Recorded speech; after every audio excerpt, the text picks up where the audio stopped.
Good morning, Anna. How are you doing today? I'm really good, thank you. Really good. Very happy to be chatting to you, Ara. Really nice. I hope you're I hope you're doing okay after the storm. I think we will. This time of year we have to get used to these kinds of things. These big tropical storms that could have easily been a hurricane, but the thing is, you just do it and just embrace it all. But with cookbooks like yours, though, I gotta tell you, this is what we going camping and things like that. We have to have this with us because you have great things for us to eat all the time. Yeah, well, I do my best, Sarah. I do my best. Yeah, this book is it's full of there's 125 recipes in it, so hopefully a few ideas. And it's based around a capsule pantry, so 12 ingredients that I think add an enormous amount of flavor. So actually perfect for camping because you don't need to pack too much. Well, you do talk about that. The 12 hero ingredients, which include lemons, olive oil, mustard, and even tahini. Tahini has become that big go-to thing anymore.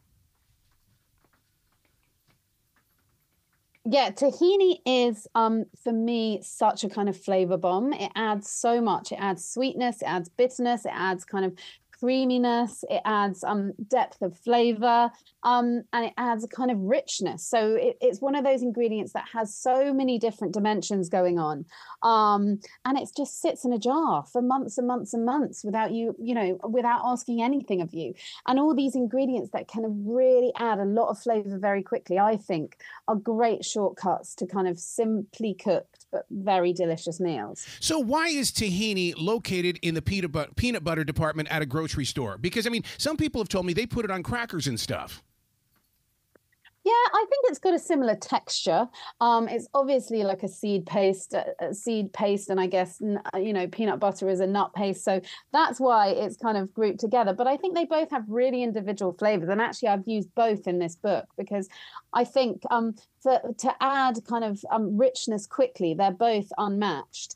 You can put it on crackers, absolutely, but I'm really influenced kind of by Middle Eastern cooking, so obviously the really obvious place for it is kind of in hummus. That's the traditional place for tahini, but it's great on crackers. It's great drizzled over soup. It's even really, really good, with yogurt next to your morning fruit. It adds just such richness. It's brilliant in smoothies. So it's such a versatile ingredient, kind of sweet or savory. Wouldn't you say, though, that it's a great plant-based food, too, for those that want to get into plant-based stuff? Exactly. I think that tahini and peanut butter are really, really good. Mm-hmm. If you are sort of vegetarian or vegan or plant-based, whatever you want to, whatever term you want to use, or even if you're just inquisitive and you want to eat that way a few more nights a week, then it's a great thing to add because it adds, a little bit of protein, a little bit of richness, but it adds some of that kind of really rounded, deep flavor that perhaps, you might miss if you weren't, cooking with meat and fish.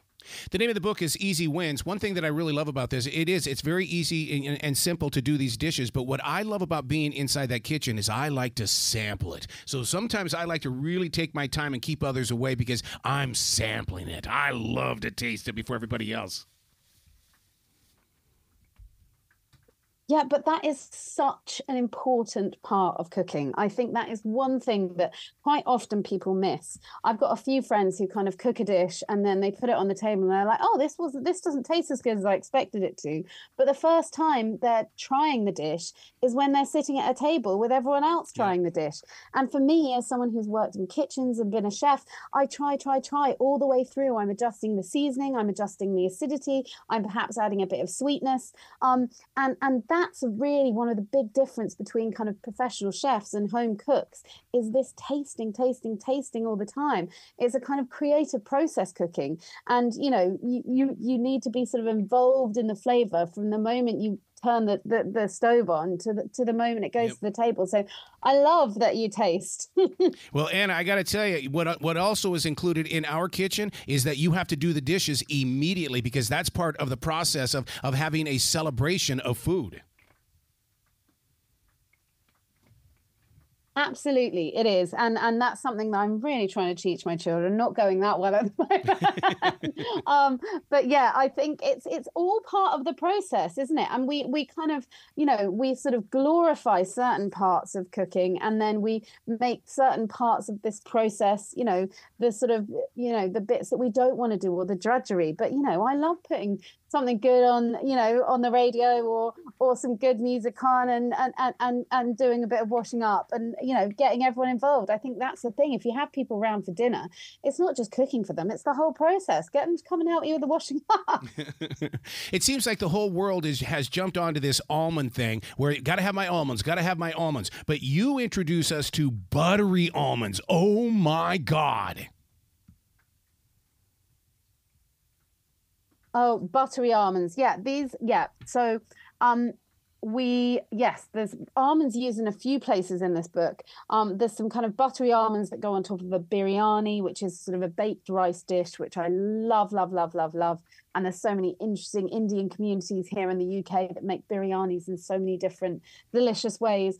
There's also a really great kind of nut recipe that uses mustard seeds, and lots of kind of different spices, and you roast the nuts with a bit of honey and all these spices, and they're a great thing to have, to snack on while people come round, or just to have in your cupboard. So yeah, I mean, I love almonds, but I'm equal opportunities to all nuts. I love all. The selection of the recipes is so cool because my wife and I do a thing once a week where we call it the Couples Challenge. And blindedly, we go into the recipe book and we pick out 2 recipes. No matter even if they have nothing in common, as chefs or cooks in the kitchen, we have to make it work. And your book is a great tool for that. Oh, I love that. That sounds so fun. And actually, I really recently have got into cooking a few recipes from one cookbook. Mm-hmm. I feel like quite a lot of the time, it's a bit like how we listen to music. With the streaming services now, we might just listen to one song and then we don't listen to the rest of the album. But I've really tried with my music to sort of listen to albums from beginning to end. And I think it's the same with cookbooks. It's so interesting to cook a few recipes from the same cook and see how they work together and understand how they write about food. And so all my kind of dinners recently have been based on one chef's work, and really trying to cook a few things from there. So it's I love that you do that. Do you suggest that we listen to music while in the kitchen? Absolutely. I love to listen to music while I cook. If I'm writing recipes, or if I'm really sort of in that headspace where I'm trying to work out how many grams of this and how many cups of that, then I listen to music without words, because I find, sort of either classical or sort of new classical music really, really good. But I actually have a kitchen playlist. If you look up Anna Jones kitchen playlist on Spotify, all my favorite, there are other streaming services available, obviously. There are all my favorite tunes to cook from are there. So yeah, I think cooking to music is the best. So now, when it comes to designing dishes, I feel like that you're a scientist inside the kitchen. Are you jotting down immediate notes and things as you're doing it? Quite often I will cook something first without writing any sort of clear notes down. It will just sort of exist in my head. And then the second time I cook it, I'll write really, really precise notes. Sometimes I use kind of like a voice note, and I sort of will just sort of speak into my phone about what I've done. But yeah, I think it is. I'm much more an instinctive cook than a kind of, sort of kitchen alchemist or scientist. So I have to force.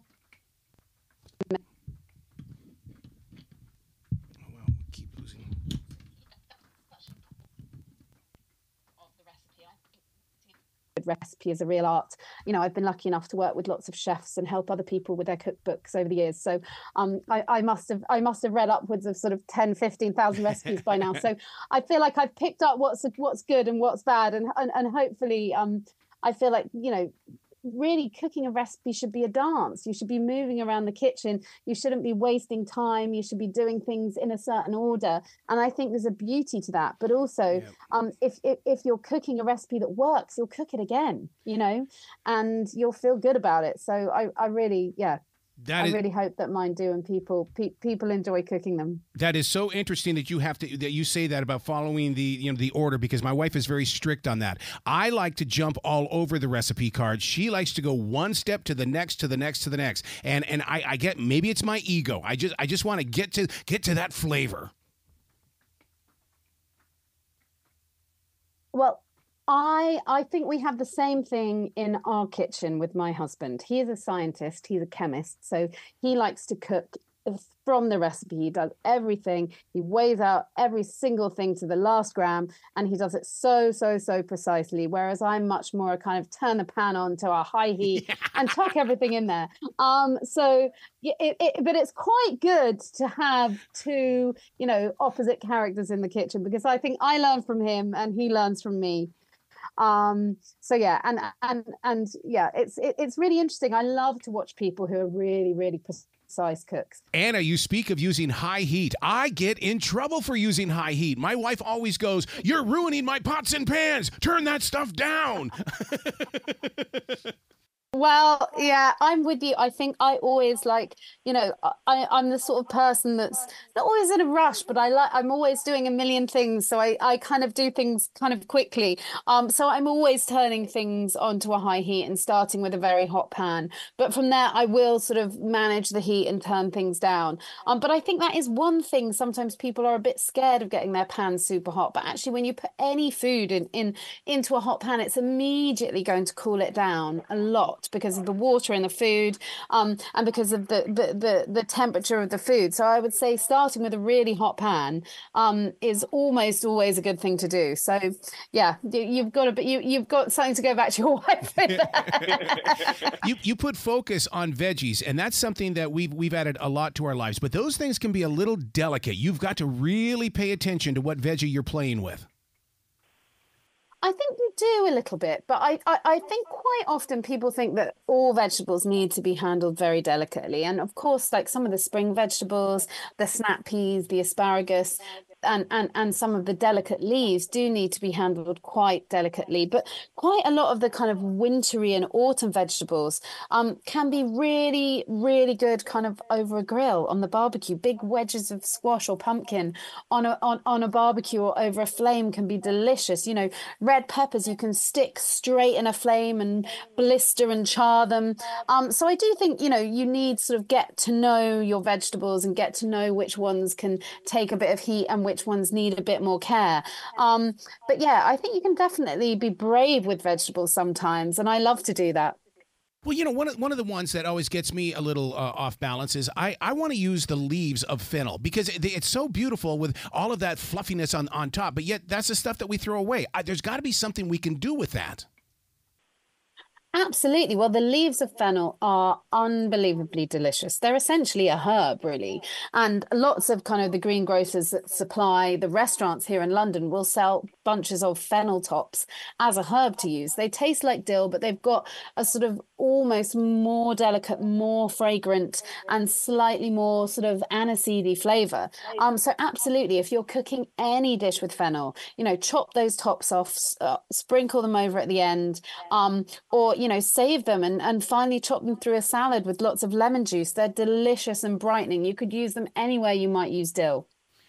Now, let's talk about that double lemon pilaf. This sounds more like a dessert instead of a side dish. Yes, well, I love this dish, and I'm vegetarian, so I obviously will eat this kind of as a main. Sometimes I'll stir a few chickpeas through it. But yeah, it's pilaf is just such a great way of cooking rice. You basically put it in the oven with the liquid, and it kind of, it's a fail-safe way of cooking rice. It gives the fluffiest rice. There's some turmeric, there's some onions in there, there's loads of lemon, then there's these buttery almonds and loads of herbs that go on top. And I make this alongside curries, but as I say, stir some chickpeas or some green veg through it, and it's enough for dinner. It's just light and fragrant, and yeah, it's my favorite rice at the moment. And we eat a lot of rice. we went through a stage there where it was like, we had foodies and everybody, you had your special groups of foodie fans and stuff like that. But I think we're now at the Olympic stage. Don't you think, Anna, that cooking food should be in the Olympics? Absolutely. That is just the greatest suggestion. I really think we have all this education around kind of, numeracy, literacy, sports, music, all of these things, but we are not teaching children how to cook in our schools. We're not teaching them food literacy. And for me, this is just the biggest gap and biggest mistake that we're making across the whole world. So I'm with you. If we had things like a food Olympics, if we had these exciting things that like kids could watch on TV, then they'd be excited about cooking in the same way that they're excited about football. So I'm so with you. Yeah. Where can people go to find out more about you, Anna? Because I want them to really know who you are and cook with you. Oh, well, that is so lovely. I am at annajones.co.uk is my website, and on Instagram I'm We Are Food. But if you pop in Anna Jones, I'll pop up there.